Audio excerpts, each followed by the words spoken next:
Hi, welcome to Moreauknows. Today for AP Biology, we're going to be learning about the Essential Knowledge 4.B.1, the interactions between molecules and how that affects their structure and function. Today's molecule we're going to be talking about are enzymes.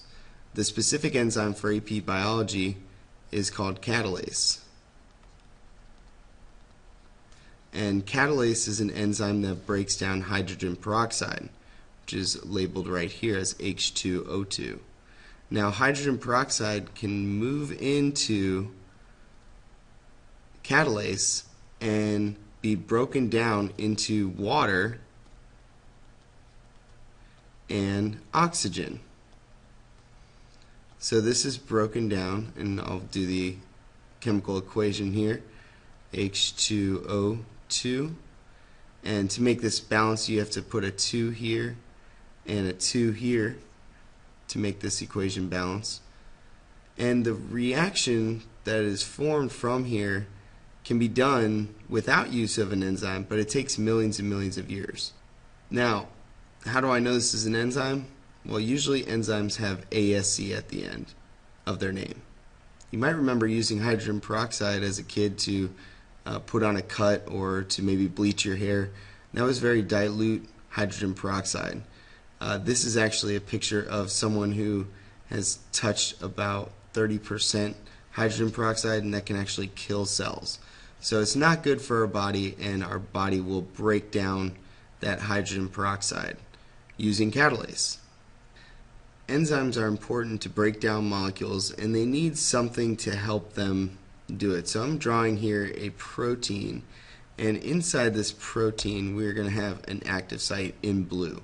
So this area right in here is going to be its active site. Now it doesn't actually look like this, of course, because you all know I'm an amazing drawer, but this substrate will actually fit into this active site and break apart or build up depending on which enzyme it is. So for our example before, the substrate would be the hydrogen peroxide, and the enzyme would be catalase. Okay?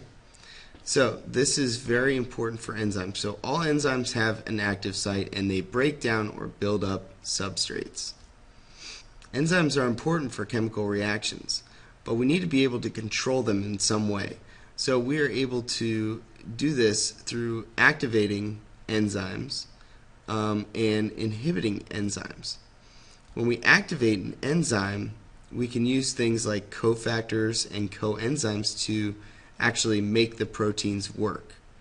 We can also inhibit proteins by having things get in the way and blocking the active site. And we can also have allosteric, which will change the actual enzyme so that it won't accept this substrate.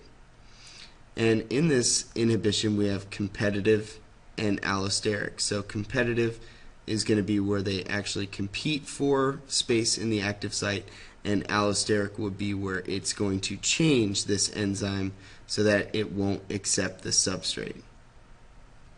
And these all affect the rate of the reactions. And that's the most important thing about the enzyme, is that it lowers activation energy and speeds up a reaction. When I say that it lowers activation energy, what I mean is if we had reactants and products over time, so here we would have time, and here we would have the amount of energy needed to go from the reactants, let's say we start here, to the products. Usually we would need a lot of energy to make those reactants turn into products. But in blue, I'm going to have, with enzymes, it's just going to take a small hump and it will react and make products. So this activation energy is the difference between not having an enzyme and having an enzyme. And that can be a great amount. Like with hydrogen peroxide, it would take billions of years for hydrogen peroxide to break down into water and oxygen. But with enzymes, they do it in about 40 billion per second, which is really, really fast. So when I'm talking about an active site, what am I actually meaning? Well, this molecule here the hydrogen peroxide has to get into this catalase. And so it kind of looks like a mess there, but really there's a nice little spot for the hydrogen peroxide to go. And so if we look down here, we're looking at an enzyme right here, and this would be the substrate. The active site is this spot, and I'll draw it in blue again, right here. Okay? This fits and it lines up with the bonds on the substrate. So the substrate fits right in there perfectly. And so what we have here is called an enzyme substrate complex. And that's where basically they're just both together. And so usually we get water to come out of this reaction to split. So we will have, it's an exothermic reaction, which means it gives off heat. If we're putting products together, then it's endothermic and it absorbs heat. So the substrate comes into the active site. We form an enzyme substrate complex. Okay, enzyme substrate complex, and then that breaks the bond between the molecules.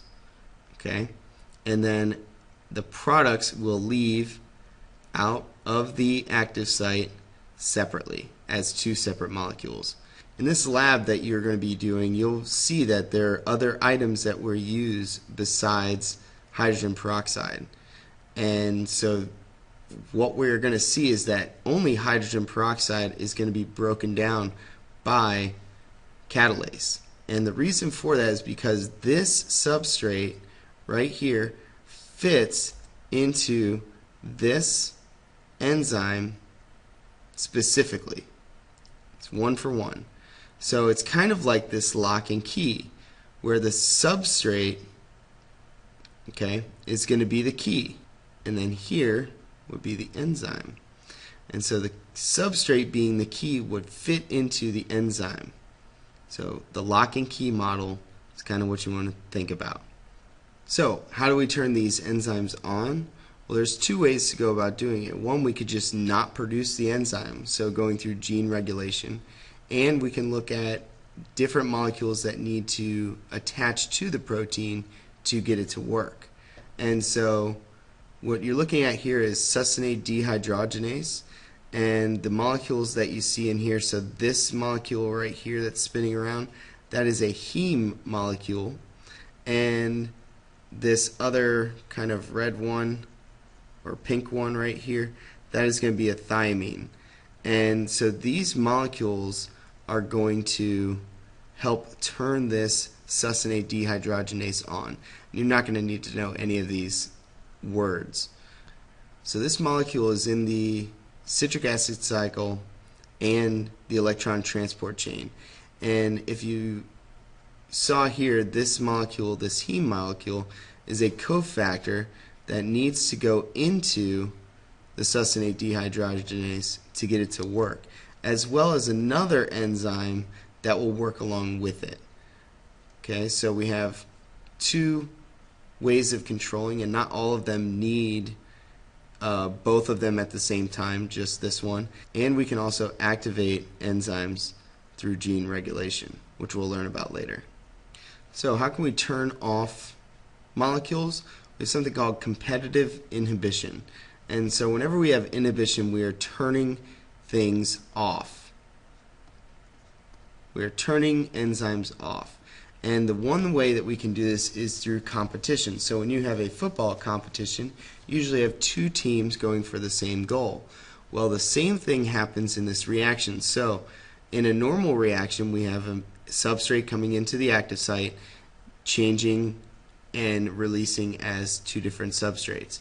Well, an inhibitor will actually go into that active site and block the access of the real substrate from getting in. And so that way we have a competition for this active site between the two molecules. So we have the inhibitor and the substrate competing for the same, and so we have the substrate and inhibitor competing for the same active site. There are a couple different allosteric inhibitors, and so when we have allosteric inhibition, it is going to change the shape of the enzyme so that this reaction doesn't occur. Now here with this allosteric inhibition, we actually have a molecule that goes to the outside, which is not the active site, so the active site is right here, and will actually block the active site from being accessed by a substrate. So we have a blocking of the active site as one allosteric inhibitor. Here we have another allosteric inhibitor which will change the shape of the active site. So this inhibitor right here will come in and attach itself on the enzyme in another place. So right here. And this will change the shape of the active site to not a V anymore, but more of a U. And because this is a V, it will not fit into this U. And so if it doesn't fit, the reaction cannot occur.